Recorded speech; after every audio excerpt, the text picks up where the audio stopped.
From the deepest, darkest recesses of Dangerous Nerds headquarters, Keith Moncrief and Gerry Kissel. Welcome to another episode of Pop Culture Minefield. That's Keith, and below him... That's Gerry. Yeah, nobody cares about me. And Sergio Cariello. I know Serge because he's a fellow comic book artist, and I met him through a comic artist group that we became friendly with. And I don't think he likes me, but you know what? It's okay. What? Nothing. I'm just messing with you. I think I always joke that half of you guys read the shit that I write and go, that guy's an idiot. But Sergio is here, and we're going to be just shooting the breeze a little bit and talking about the comic industry and find out a little bit about your past, because I detect a slight accent, Sergio. So that means that you're from someplace that's not maybe Pennsylvania? That's right. I'm not from Missouri. Where are you from, brother? I was born in another country, but I live in Florida. I was born in... Yeah, you live down in Chuck Dixon territory. Yeah, I was born in Brazil. Oh, what part? Northeast of Brazil. San Paulo is down South. Further south, right? Yeah. Yeah. That's the only place I've ever been to is San Paulo. Yeah, I like Brazil. Recife, Brazil. Yeah. So did you come here when you were younger? Yeah, when I was 20. Oh, you were a full-fledged adult by the time you got here. Yeah. So yeah, it's kind of hard to lose the accent. Well, I grew up with two of my best friends were Indian, and growing up, and it was Vijay and Sanjay Mistry, and they were exactly 13 months apart in age, and Sanjay had moved here at just the right age, had no accent, while my friend Vijay would go, "Hello, how are you doing?" I'm like, how did you guys pull that off? The one brother sounds like he's from Southern California, the other one sounds like he's from, I've just forgot one of the major cities in India. So there you go. My geography sucks. But all good. What? How did you get here? What happened? There was this Batman comic book that I saw by Gene Colan, and the back of the book, that was when I was 18. 2 years. 18. 2 years. Prior to coming, there was an ad about a school in Dover, New Jersey, by Joe Kubert. And Joe Kubert. Yeah. So when I read that ad about his school, I was like, man, that's the school of my dreams. I gotta go there. So I started to save money and learn English, and I paid a school with my drawings to learn English. So they would use my English to teach other classes.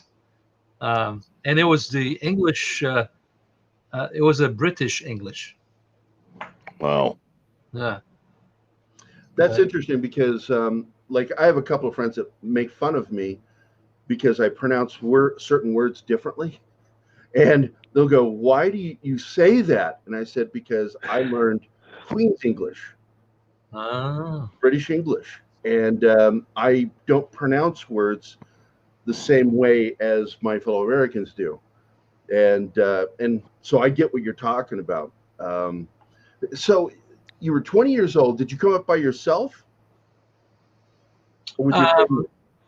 Yeah. Basically, I because of my upbringing with the Presbyterian Church and Christian camps. There was a ministry that have worldwide camps called Word of Life. They had a Bible Institute in upstate New York, and that was my bridge to come to America. I came to study the Bible first because I had gone with them in 81 when I was 16, and then I had half a scholarship to go to that upstate New York course, and right after the time studying the Bible there, I applied for the Cuber School while I was still in upstate New York, and I had my interview with Joe Kubert over the phone. Wow. God, it's so wonderful that you got to meet him and talk to him. Yes, yeah. Yeah, it's a huge loss to us when he died. Yeah, I've got, it's like, I always tell people, I work in comics, but I'm not a comic book artist. Comic book artists that you know today graduated from the Kubert School. I'm an illustrator that just happens to work in comics. And because I don't draw the way you guys draw. And I mean, I still do the ovals and all that stuff too, but I my foundation is completely different. I got that book, Stan Lee's How to Draw Marvel Comics book, and I looked at it and went, I will never freaking draw like that. I will never draw that way. I'm drawn more like, and I've been compared to Al Williamson because he was one of the most impactful artists on me. Him and Drew Struzan, and Drew I got to know. I'm close with him and his wife. Awesome. And, yeah, because they, Drew, because I paint a lot. And Drew said the kindest thing to me. He says, "You're one of the true heirs to my artistic style." And I went, "Thank you, sir," because I studied your art with magnifying glasses, looking at how you did every brush stroke, just so I can understand how you do your lighting and what you used. And you getting to go to Joe Kubert School, I always envy you guys. Graham, and Graham, I consider to be probably one of the best inkers I know. Not to take away from any of you guys, but Graham's a hell of an inker, dude. What is your preferred format, penciling or inking? I prefer having full control of everything. Oh, okay. Yeah. You want to be able to pencil and ink the entire thing. And letter, if I can. Yeah, I do that too. I like lettering my own books. So that's interesting. There's a special personality type, and I'm going to bet you're an INFJ, according to the Jungian test. They call it now the Myers-Briggs test. That you have that kind of assertive control thing about anything you're doing. Yeah, I grew up, reading a lot of European comics too, because in Brazil we have the Asterix, Tintin. Yep. Mobius. What? Mobius, Jean Giraud. Mobius, yeah, and also all the comic strip artists from the 50s, Milton Caniff, Hal Foster. So my God, Hal Foster. He had an impact too. Because Al Williamson had the Hal Foster artistic style. So technically, I was influenced by Hal Foster. Yeah, those guys do the whole thing. They pencil and ink the strip. Uderzo drew his Asterix, and I always drew my own thing. Even at the age of 11, I was already published in Brazil. Wow! So it was a thing that was on me, with me, to be able to draw, but to present it the way I want it. And I was very fortunate to have great inkers over my pencils, but I prefer to present the whole thing the way I imagine, and I love inking. I love drawing with my inks. I don't like doing too much in the pencil stage, but leave a lot of room for my finished inking stage. Right. And as far as style,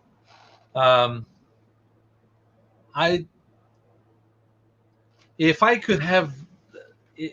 had a chance to go to Europe, I'll probably be doing more cartoony style, in the vein of Asterix and that sort of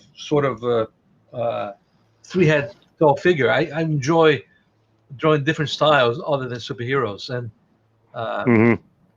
so I'm going to pull up some of your artwork right now while we're talking, because I really like this one in particular. Yeah, this is Lee Weeks on by him. Oh, it says your name. This is Lee Weeks, but I apparently hate your art. I inked some of his pages on that book, on that series. Well, I know you're penciler on this one.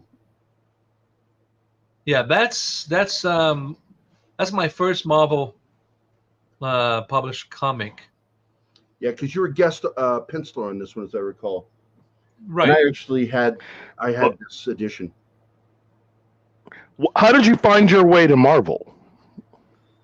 See, when I was coming to the school, I was already drawing for Caliber Press. Have you ever heard of the Gerry? Yeah, I was doing Dagon for him because my brother, he was doing some H.P. Lovecraft for Gerry, and he didn't have time to finish this Dagon book. And he said, "Oh, my brother lives in America." So my brother he lived in Sao Paulo, and he told Caliber, "My brother is right there in America. Try him." And I was doing Dagon for Caliber while I was still going to the Cuba school.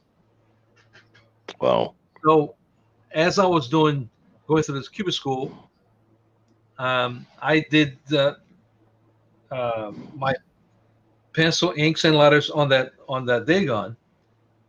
And second year, there was a position at the Marvel bullpen for third-year students to work in the bullpen as a ghost letterer for Marvel Comics in the 90s. And no third year was interested in that position because they all wanted to be pencilers. But me as a second year, I saw that as an opportunity. So I took my High Eisman assignments of lettering, and I got hired by Marvel to do lettering. But I was still doing Dagon, so my table was in a spot in the bullpen that the editors could see that I could draw because I was drawing for Caliber whenever I was done with my lettering assignments.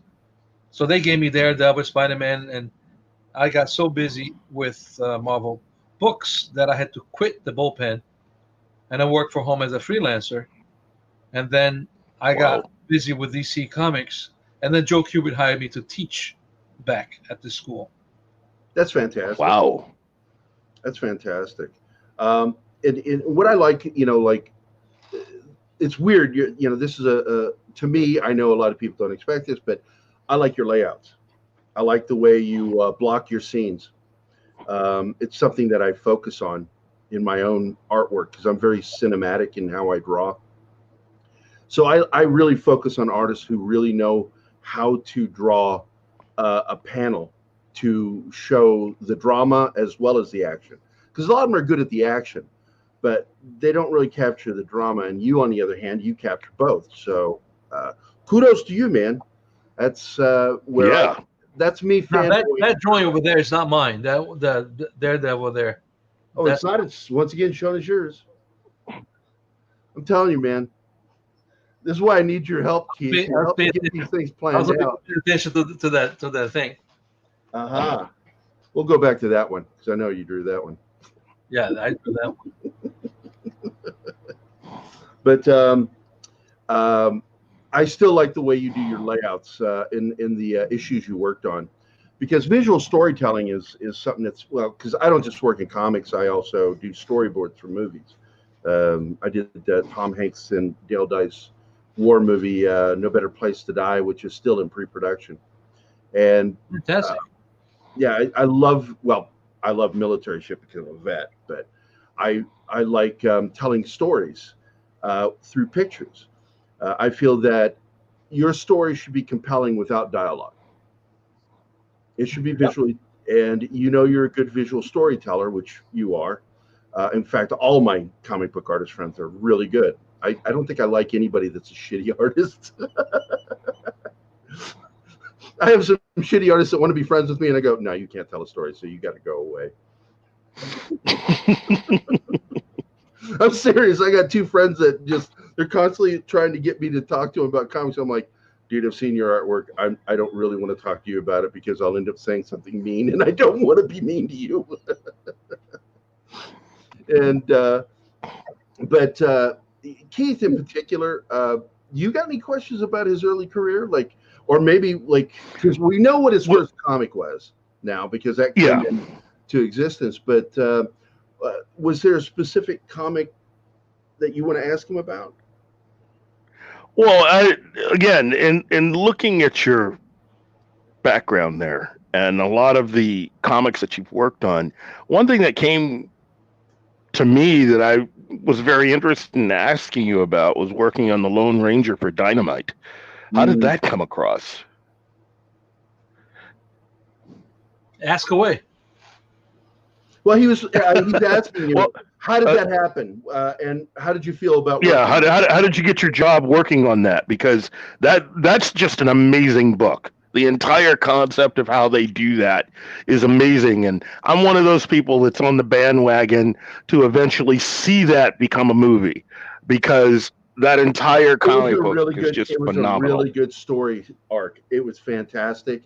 I know Graham Nolan loved it. Awesome. If my memory is not failing me, I believe that originally my buddy Keith Champagne probably was going to write it. I'm not sure about that, but I think that's what it was. But I remember him telling me about it, and it's a Serge or Sergio. I don't, maybe he calls me Serge, but he told me about Dynamite looking for an artist for the Lone Ranger, and he asked me if I was interested, and I got in touch with Nick Barucci, and they went through several artists. I didn't know. I learned about that later, but what I did was they asked me to draw a sample of how I envisioned the Lone Ranger, and and I did the sketch that it got me the job, because I did not picture the Lone Ranger as a superhero. I pictured the Lone Ranger as a cowboy. That's so logical, right? But I guess the other guys that submitted, they were not in sync with the vein and the vision that Brett Matthews, who would be the writer, and John Cassidy he was going to be the cover artist. So so when I did it, they liked my depiction of the Lone Ranger, and that's how I got the gig. And I really enjoy Western movies, Clint Eastwood movies, Sergio Leone's type of storytelling. Do you think Sergio Leone worked by Serge? I don't know. Hey, Serge Leone. Hey, Serge. ¿Qué pasa, mi amigo? Well, it's Italian. It would not be. Oh, that's right. He was Italian. It would not be "Che pasa." That you probably get offended. Yeah, and he'd yell at me in Italian. Escucha testadora. Yeah. Yeah, my last name is Italian, so I'm Italian descent as well. So that's how I got the job, and I really enjoyed it. I really enjoyed. See, I was doing the 3 books simultaneously when I was doing the Lone Ranger. I was doing the Lone Ranger, I was doing the Action Bible, and I was doing Son of Samson for Zondervan, another Christian publisher. So I did 3 books simultaneously, and they were totally different in genre and style. Son of Samson was a cartoony style. What if Samson had a son? And Gerry Martin wrote that story. And Gerry, he was the anchor on Nexus over the dude, Steve Rude. Yeah, and so Gerry was the writer of Son of Samson, and it was that style was very natural to me. And I was doing the Lone Ranger simultaneously with that and the Action Bible. So I was producing quite a few pages a month. It was like 20 plus pages for the Lone Ranger, 27 pages for the actual Bible, and 50 pages for the Son of Samson a month. So that's a lot of Wow. pages. Heck yeah. it is. That is a lot of pages. Yeah. What are you? I mean, Wow. when you come up, because you came up at a time when a lot of the guys were already retiring or retired. Did you get to work with any of the old school artists? Well, I almost did. Let me get the. Yeah. Yeah. My girlfriend's working. We work from home now, both of us. So Yeah, there was this story, very interesting story. When I was at Word of Life Ministries, I was part of the Collegians, the choir, and we sang in different cities throughout the United States every night. And one night we were at Saugerties, New York, and I stayed with this guy Vol Valkenburg because he was like 50 of us students, and each 2 or 3 would stay in different homes. And Val cooked very delicious chicken for us, and I was so, as a Brazilian, very warmth and talkative, and who made this chicken? I want to know who made the chicken. I want to thank the guy who made the chicken. Oh, it was Val. He's in the kitchen. So I went to Val and talked to him very loudly, very Italian, Brazilian, boundary, shameless. That's the way I was back then. And then he loved me so much. I said, "Oh, I want you to stay with me with 2 other guys." I said, "Okay." So going to his house, he asked me, "So what do you want to do when you get out of here, of this school?" And I said, "I want to be a cartoonist." And he said, "Oh, I know a cartoonist who lives here in the area." Who? Joe Sinnott. And I said, "Wow, really?" Wow. Yeah. So we went to Joe Sinnott's house, and Joe was the sweetest guy. He showed me the studio, and Joe, he offered me, because I went to Joe another time, and he offered me to ink backgrounds for his comic strips or comics, whatever. And I didn't take it because I was afraid that I wouldn't be allowed to work, without the visa, whatever, the work permit, whatever. Yeah. So I almost did work with Joe Sinnott. that would have been something right there. Yeah, that's my song. Yeah, I'm on your page right now. Let's pull this up. Yeah, I'm a worship leader, and I play the guitar, and I did I published a CD with some of my songs way back when. Thanks for the warning that there's going to be music on your page. I didn't know that you were going there. I'm always sneaking around behind. You guys never notice. Nobody notices that I'm always secretly moving shit. I'm doing hand gestures to my girlfriend to bring me a soda. Yeah, it's great to have a sidekick there to help you out. She's awesome. She's awesome. Even though that is her phone that rang that you wanted to answer. So that guy blinking there in the website is my character. My Yeah. character. 7. I created him when I was at the Cuba School. Wow. Yeah, see, that's very. I can tell you went to the Cupid School. I can always spot Cupid School No, graduates. but that style is very non-Cubert. It's very, very. Yeah, Europe. but it's very heavy lined. It's got a very specific cartoony style, which they do promote there. And Yeah, but it's influenced by Uderzo, the Asterix comic. Asterix guy, yeah. So not every American knows about Asterix. Yeah, us smarter guys like There we go. See, we read Asterix in school. okay, that's good. You did too, Keith. Yeah, I remember the Asterix comics. I didn't get to read as much as Gerry, but I do know the character, and I know the impact of the character worldwide. Yeah. I wish I could have seen more of the movies, though, because they looked really good. Yeah. Yeah. Here's some more of your artwork. Yeah, this is the Iron Ghost with Chuck Dixon, and it's our property, and we are planning to bring that back sometime. Oh, Azrael. Cool. And Yeah, Batman.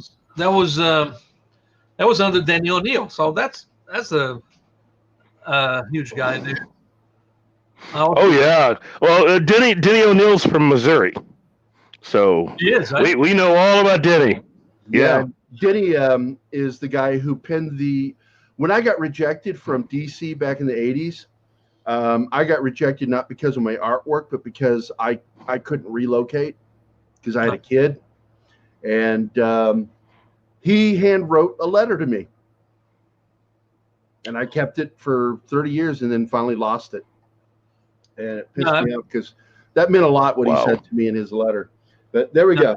I had a great time drawing under his scripts, and I used to live in New Jersey, so I would go out with him and Mike Holland to have lunch in New York, and we would go to vegetarian restaurants because Denny he's a vegetarian. But I worked with Danny. I worked with Larry Hama on G.I. Joe 2 issues. Larry's cool. Yeah. Oh, Larry Hama? Yeah. Yeah. Yeah. I'm flipping through there. Anything you want me to click on? No, it doesn't matter. I worked for CrossGen as well. Look at that. And this was done, I think, for DC licensing. Yeah, I did a lot of licensing for DC a few years ago, and I still have some toys in the box and some things that inspired on my drawings. So even though nobody knows it, but I know because I drew it, and licensing pays so well. They don't give us all the things that they use the drawing with, but I enjoy doing a lot of licensing for DC. I like that stuff. Yeah, it's good work, and it usually pays really well too. Right. Because I've worked for IDW and a couple other comic companies, and I get tired of the page rates, and that's why I don't do it anymore. It's just not worth it to me. I'd rather draw my own books and get a better page rate when I sell my books. But what's your focus on now as far as your career? Well, I still draw for Focus on the Family, on Adventures in Odyssey, and Imagination Station books, and that's very cartoony style. And I've been busy with Christian publishers, and mostly. Right. Book, the publisher of the Action Bible. Yeah, because you and Lee Weeks are very your devout faith really plays into your careers, which I like. Yeah, it just to me just happens to happen that way. It's not something that I sought for. Knocking. I'm surprised, really, because a majority of the stuff, if you look at my career, is like military. It's a military theme that I actively move towards that direction. So you don't think that the influence of your faith pushed you towards doing that artwork, or it just fell in your life? What I'm telling you is this. I know that my faith has everything to do with it, but it's not something that I did on my own. Okay. Trying to find it. I believe that God gave me the right opportunities to do what fits me. That's what I'm saying. Okay. I'm saying is I'm not making it happen. Knocking on doors and, hey, I'm a Christian. I want to do this for you. I get what you're saying. Yeah. People calling me, you want to do this? Say yes. I'd love to do it. So every job I've gotten to do, it was offered to me. That's really cool. I like that. That's great.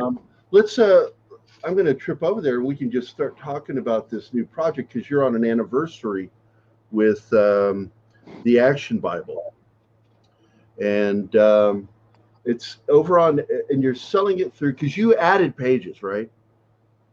Yes, that's I give you the link of the anniversary edition that's coming out in September. Let me go back and make sure I've got that link correct. There we go. All right.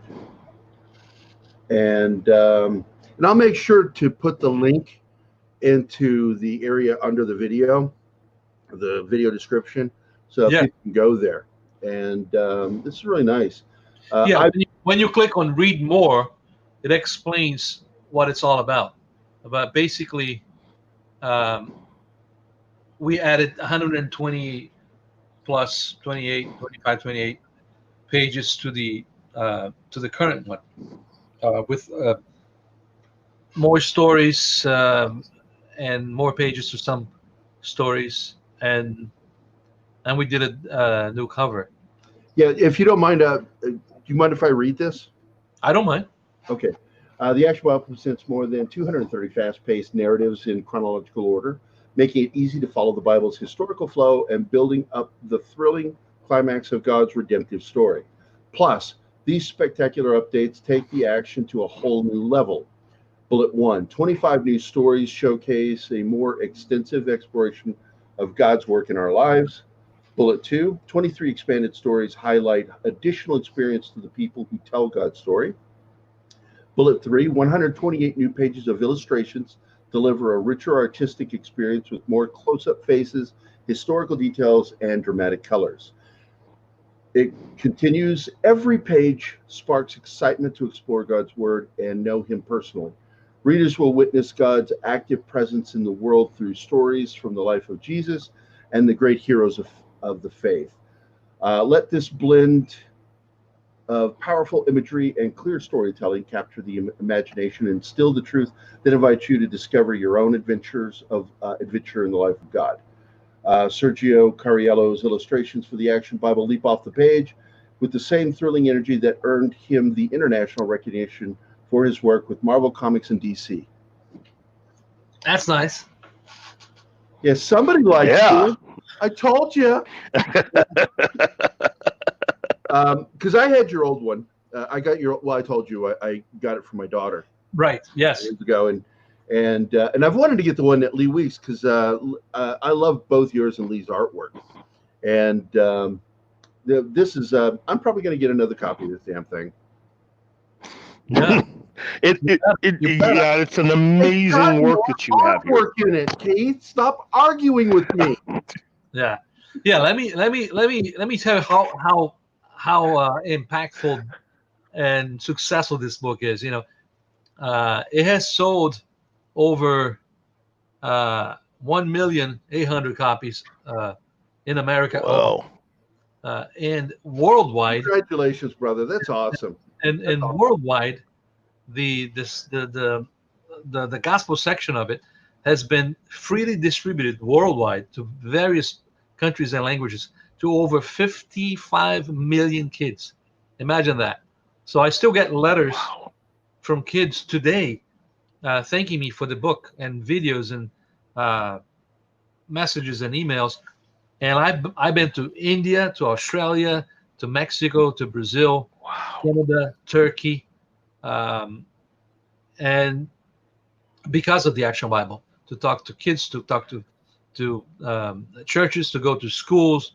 I signed 600 Bibles in Australia, and then I taught the kids, some about how to draw and stuff. And my wife went with me, so I get the full impact reports from all over the world, and there's no comic book that I've ever done that could achieve this amount of success. Right. Fantastic. Wow.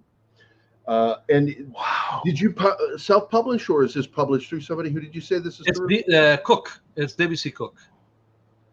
Yeah, they did the picture Bible back in the 70s, I remember that. and Okay. Dre LeBlanc drew it. And I remember reading that when I was a kid in Brazil. I did. And- I remember reading it as a kid in school. Yeah, and it was black and white, and we had the digestive version, a small booklet. It was like half of the comic book size, 5 books back in 73. So it's the same company who asked me to revamp what was done back in the 70s. So when they asked me to revamp it, I said yes. And I got to do more stuff for other Christians because of it. Kingstone Media, some Jesus stories for them, for their Bibles, Focus on the Family, Juice for Jesus, and some other names that I forget. Kingdom. Oh man, I did some video games stuff, and I've been busy because of, like I said before, because of my faith. God has given me full plate doing stuff for Him Wow. through ways of humans on Earth. Right. But I enjoyed, in the meantime, drawing Batman and Captain America, the Lone Ranger. Yeah. I enjoyed everything, every book I've done. G.I. Joe, the Iron Ghost, Wonder Woman, Wildcat, Catwoman miniseries with Bo Smith and Chuck Dixon, Batman Wildcat miniseries. I've done quite a few comics out there for different people, and I enjoyed every assignment. This is one of your Lone Ranger drawings. Yes, that's another thing about a good thing about conventions is that the fans ask us to draw commissions for them, as and so I've done a lot of that too. When I go to Comic-Con and Tampa or Orlando or MegaCon, so it's fun. I keep drawing, man. I'm telling you, I go watch a movie with my wife, and I get my iPad with Procreate, and I keep drawing. Pay attention to the movie that I'm drawing. I just love drawing. I go to the beach, I take my pencil and I draw under the umbrella there. So I envy that because if I'm not getting paid, I'm not drawing. Yeah. I will tinker on a piano all day long if allowed. Yeah, But I've been drawing since I was 3 or 4, and I never lost the desire to draw without assignments. Yeah, it's like my mom used to tell people that I was born with a pencil in my hand, which I said, "Mom, that's humanly impossible. It would have killed you." Yeah, because I've been drawing for a very young age, but I hit a point in my life where I had to make a decision: am I doing this for the money, or am I doing it because I love it? And I love doing it, but I don't do it for that reason. I do it because I know I can make money at it.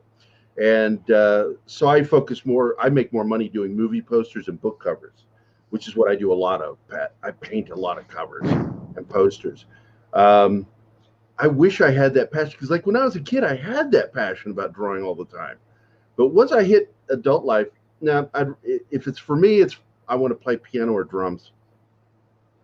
Yeah, I enjoy flying drones and drawing and playing the guitar. Oh, you play drums too? No, flying drones. Oh, flying drones. Yeah. Okay, now you just sound like some creepy old dude. Is there a camera on that there, Sergio? I play the guitar and I draw. And what kind of drones do you fly? The four copter ones, or Yeah, the copters ones. yeah. Yeah. When did you get into that? When 2013, my wife was in a triathlon in Florida, Yeah. and there was a bunch of people there. I drove her to the event, and I was um, watching the whole competition, and there was this guy. He would have this uh, this hard case. He would open and find this Phantom, DJI Phantom 1 back in 2013. And I said, "What is that?" Wow. It's a Phantom. So I came back home. I Googled Phantom, and I got into it. So That's interesting. Do you collect them? Do you like get new ones? I like taking them wherever I go. I've taken them to Turkey, to California, uh, to Canada, and I just I specifically request to um, go before our meetings when I go to my business jobs. They know I take my drones. So I said, I need one time there to fly drones to get the scenic view of whatever. So I just enjoy fly. As a cartoonist, it's great to be able to have Superman's point of view of things. Very cool. Yeah. You know. So when I did Tarzan for IDW, was IDW Dark Horse? Dark Horse, I think. I took my I don't drone. remember who published that one. Yeah, I don't think that was IDW. there was Dark Horse. So I did one story for an anthology of Tarzan that some creators participated in. So I flew my drone back there with a bunch of trees that to me looked like the trees that Tarzan would have around. So give you that nice bird's eye view of the tree lines. Yeah, I just enjoy. I enjoy making movies from the sky and Yeah, also, didn't you publish a few pictures, panoramic pictures? yeah, these are done Yeah. with the drones. Yeah. Yeah, that's right. I follow you on Facebook, and I Oh. remember you posting some. Yeah. pictures. Okay. Now because of my 360 drone pictures, I learned how to draw 360 drawings. That's interesting. Really? Yeah. Yeah, because when you look at how it's done, in with pictures, it's actually, 20 to 30 to I 40 recall seeing together. one of your illustrations, 360 illustrations Right. from for the Bible that you Yes. did. Yeah, that wasn't that long ago. It's like a month or two ago. Yeah, I did all that for myself just for fun, but I learned to do that because of my drones. That's interesting. Yeah, Yeah, because technology. I like to study how things are done. So I'm learning animation right now on my own. That's I'm- funny because I'm wanting to go back to school and learn more about traditional animation and flash animation. That's So- what I like. I like traditional animation. So I enjoy Procreate, animation, Right. and I enjoy TV Paint software from France, and it's a 2D animation, and it's not the Adobe or the other animation toy. I used to use Flipbook, which is just an app that does the same thing. Like when we're kids, draw something, another page, another thing, then you flip through it. Yeah, the Flipbook is a 2D classical method. Yeah, and I like it. And but I wanted to learn something a little more advanced. And I'm even because I went to film school, and I know how to edit, and I just put it together one day how to do traditional animation using film editing software. And so I did some cartoons, and I'm like, but I'd like to go to school to really learn how to do some of that stuff, because I turned down a job at Disney because, well, you remember what you were talking about. Third-year students at Joe Kubert didn't want to just start out doing lettering. I didn't want to start out at Disney being an eraser. Huh. That's what my job would have been my first year or so, just erasing and cleaning up other people's artwork. And I'm like, I would take it. I would have taken that job. Me. I couldn't do it. Yeah, when I went to the Cuban school in the second year, we had the option of going to animation or continuing on to cartoon graphics. Right. And I chose animation because in my mind I wanted to go 5 years. I wanted to go full animation and then cartoon graphics. But in 2 days in animation, I hated it because I felt like it was not. I didn't hate, but I felt like, oh my God, I don't really want to do this now because I want to focus on comics.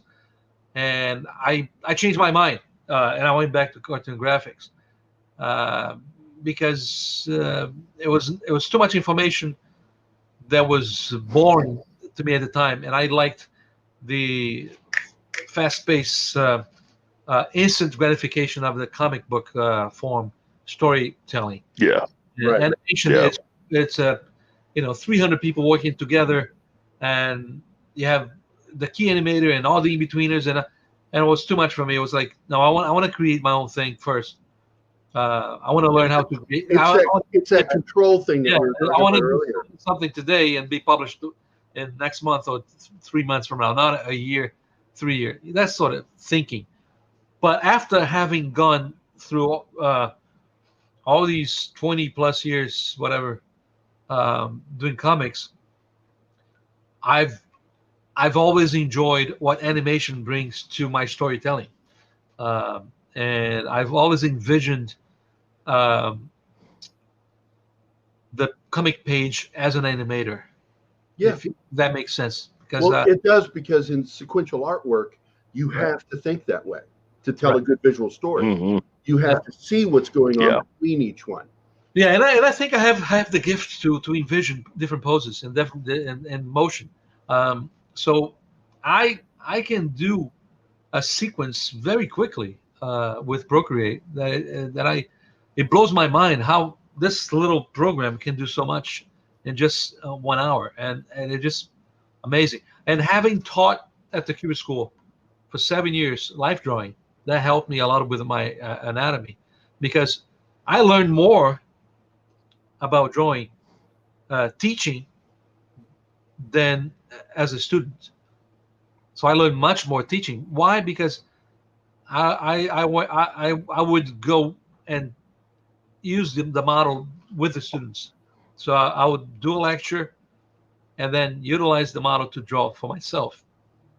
The same poses that they were drawing, I was doing much quicker, so I had time to go around in each student and check what they're doing. But those years of drawing the from life helped a lot, and that's what animation is all about. Drawing from life, learning how to draw horses and cats and dogs and people running and jumping and acting the part, as a cartoonist. So to me, comic books and animation, they're closer than you think. I know. Yeah, I fully agree with you, because my fascination with animation is because of my fascination with comic books.